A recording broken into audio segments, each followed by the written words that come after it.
Hello friends, வணக்கம். ஒரு ஆணுடைய அருமை யாரை கேட்டா தெரியும்னு நினைக்கிறீங்க?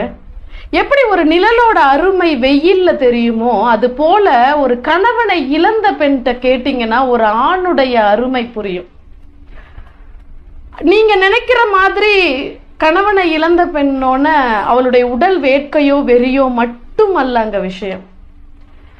அவ சொல்றா, 1 கிலோ அரிசி இன்னைக்கு என்ன விலை விக்குதுன்னு கூட எனக்கு தெரியாது.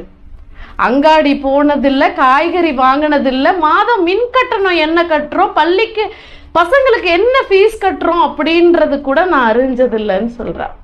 எல்லாமே அவர் பாடுன்னு நான் இருந்துட்டேன். அவர் இருந்த வரைக்கும் அவரோட கஷ்டம் என்னன்னே நாங்க அறிஞ்சதில்லை. அவர் இருந்த வரைக்கும் எவன் உதவியும் நாடி நாங்க போனதில்லை. காலையில எழுந்து டீ கேட்க இன்னைக்கு அவர் என் அருகில் இல்லை. எனக்கான தேநீரை நானே தயாரித்து நான் மட்டுமே தனிமையில் குடிக்கும் நிலைமையை தான் என் வாழ்க்கையில் அவரை இழந்த பெரும் நிலையாக உணர்கிறேன் சொல்றார்.